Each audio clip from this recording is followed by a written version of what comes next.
Thank you very much, Peter, for the introduction, and thank you very much for this opportunity to present our work in progress regulating ESG using labels. My name is Katrien Morbee, and I'm a lecturer in law at Queen Mary University of London. Hi, my name is Summer Kim, and I'm a professor of law at the University of California, Irvine. So please allow us to begin our presentation with a few definitions. What do we mean when we refer to the term labels in the context of ESG regulations?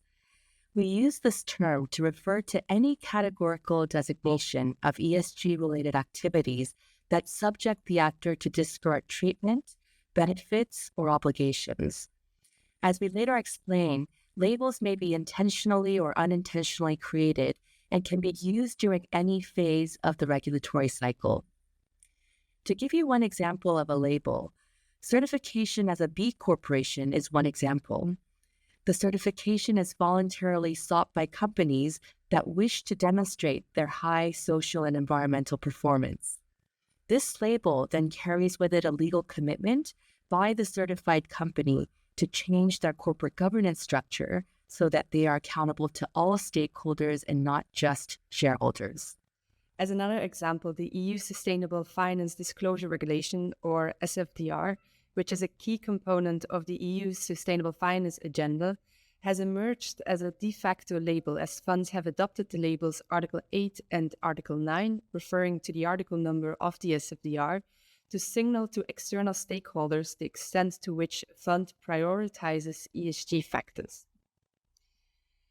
As these examples demonstrate, labels can be particularly useful when introducing new products or regulations due to the clarity of delineating the activities that fall within or outside the scope of the label.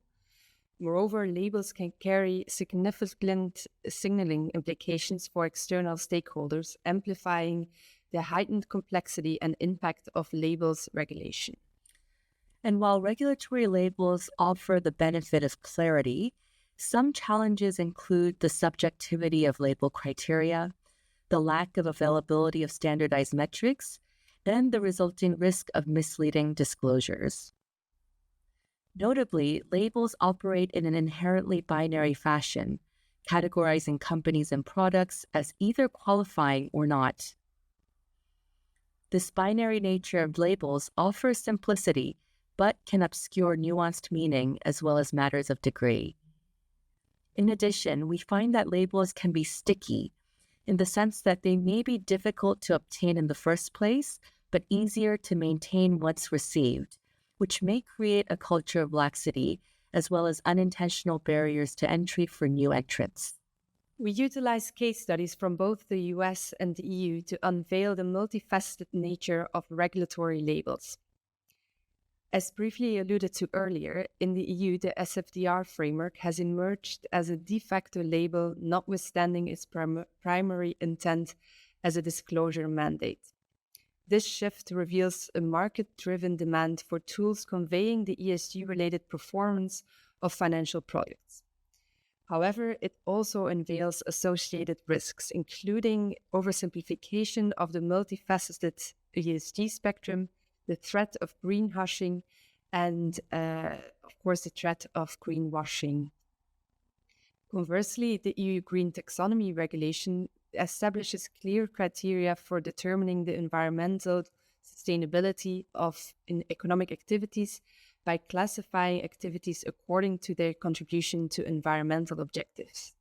Notably, the taxonomy serves as a foundation for other labels, such as the European Green Bond Standard. While aiming to provide clarity and standardization, compliance challenges have arisen due to the complexity of the taxonomy criteria, the potential for regulatory arbitrage, and the evolving nature of environmental objectives. Our third case study discusses the Public Benefit Limited Partnership, or PBLP statutes that have been promulgated by the U.S. states. By choosing to organize as a PBLP, a fund uses that label to signal its commitment to adjust its disclosures and duties to pursue social goals alongside financial returns. While the PBLP label has been praised for providing greater certainty and clarity to limited partners as well as fund managers, the market has been slow to opt into the PBLP framework. Our final case study examines the U.S. Securities and Exchange Commission's names rule, which offers an example of the regulation of labels.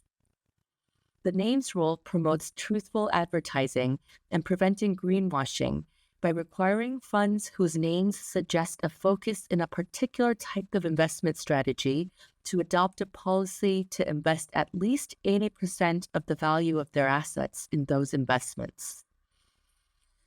While the names rule effectively addresses the growing concern that the use of descriptors sustainable or socially responsible in funds' names could compound the risk of greenwashing, the strict and formulaic nature of the names rule has raised concerns that it may extinguish ESG and other sustainable funds altogether.